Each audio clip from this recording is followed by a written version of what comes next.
O eco é um fenômeno ondulatório relacionado à emissão de ondas sonoras e ao intervalo de tempo necessário para a compreensão dessas ondas refletidas em um obstáculo.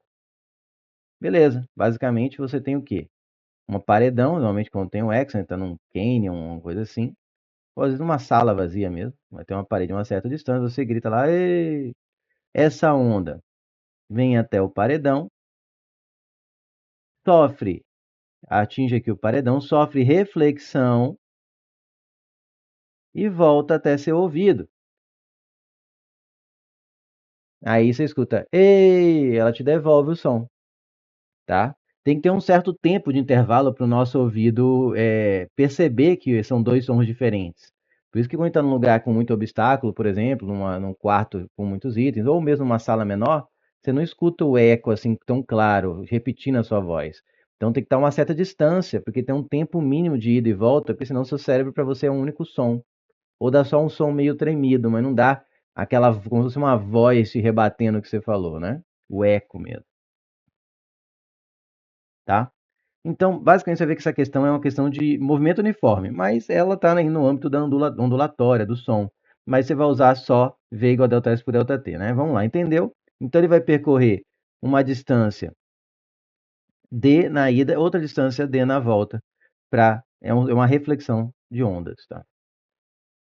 Você fala, necessário para a compreensão dessas ondas refletidas em um obstáculo. Considere uma pessoa que se encontra parada a uma distância de 60 metros diante de um alto paredão rochoso, então ele já está me dando essa distância aqui. Se a velocidade do som no ar vale 340 metros por segundo, e se não houver ventos na região do paredão, porque o vento poderia interferir nessa velocidade, né? Essa pessoa, ao gritar, porque o som se propaga pela oscilação do ar, então se o ar se movimenta, ele mexe nessa velocidade de propagação, tá? Essa pessoa, ao gritar o nome de alguém após quanto tempo aproximadamente, mas ele quer após quanto tempo, conseguirá ouvir esse nome, voltando, né? O mesmo nome, eco, né? Marque a resposta correta. Inclusive, a palavra eco acho que vem de uma ninfa grega, né? Me corrija se eu estiver errado, cujo nome era Eco, e ele falava eco, e ela respondia eco, né? Daí, aí veio a ideia da palavra eco. Depois confirme, mas eu acho que quando eu li a mitologia grega, mas não lembro se essa fonte era super confiável, tinha essa história aí da ninfa chamada Eco, se eu não me engano, é da onde vem a palavra.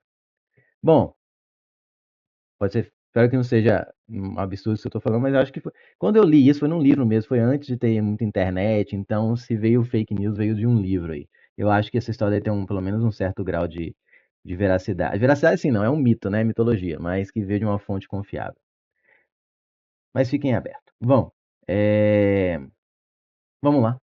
V igual a delta S por delta T.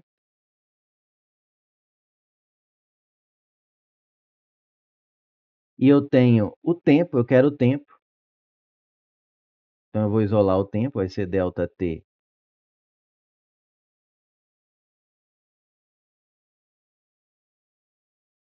Fica delta S sobre V. O delta S é quanto? Aqui que muita gente erra, tem que tomar cuidado, porque, ó, considere uma pessoa diante do paredão, seu sair do som é tanto, ao gritar o nome de alguém, após quanto tempo possivelmente conseguirá ouvir esse nome?